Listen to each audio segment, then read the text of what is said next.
Yeah, listener, it's funny you say that. I remember the first time I sparred with the El Nino guys, it was at their little gym in South San Francisco, where they are again, but where they started was a small, tiny gym that Gilbert opened as a training camp effectively for himself, which is really a brilliant thing to do at the time.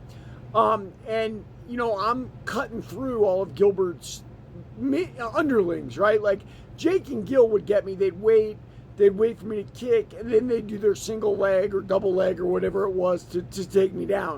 And I'm in the middle of sparring one of Gilbert's guys, and Gilbert goes, well, I don't remember who it was, but he said, Phil or whoever it was, this guy is a kicker. Everything he's doing is setting up his kicks. And it's true, look, I was a Tang Soo Do stylist. Tang Soo Do is the art that came before Taekwondo, right? Like, so we are Taekwondo people essentially, right? And kicks are our bread and butter, right?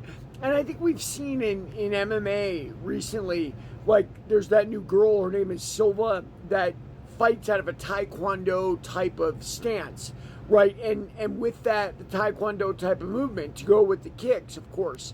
And it's very effective. And I've always said it's very effective. Why? Because a lot of guys in MMA, especially back then in those days, were just all grapplers, right? They'd learn a little boxing, maybe a little Muay Thai, and then everything else was their grappling, and they get to ground and pound and so on.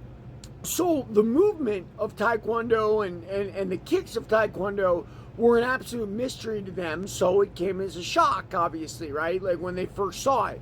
But as you age, your ability with those kicks are not the same, right? Like when I spar the kids now, like my kicks are not so fast and so powerful that they're threatened by them.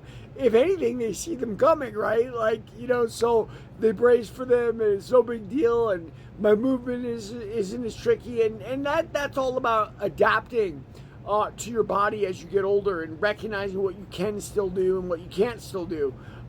So yeah, I mean, and with that, with Master Worlds this weekend and me getting defeated, the hardest part about the defeat was this.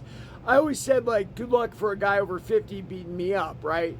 And so that's number one. And then number two, I think of myself as a thrower, right? And in wrestling, I am a thrower. I'll get a head, or I'll get an arm, and I'll fling you one way or the other. The issue is in the gi, it's different grips, right? And it's a whole different type of stand-up wrestling than no gi would be or wrestling would be. And it's something that I haven't learned, and I'm going to get private lessons on it because I need it desperately. I was shocked that a man my own age could manhandle me like that. But that's why martial arts are so cool. You're ever evolving, right? Like my kicks don't work anymore. I gotta learn something else. Like my wrestling grips don't work with the gi, so you gotta learn something else. And it's a never dying journey. I don't care how good you are at one martial art, you're gonna be not as good at another. And there it is. Everybody, like and subscribe for more on The Fight Game.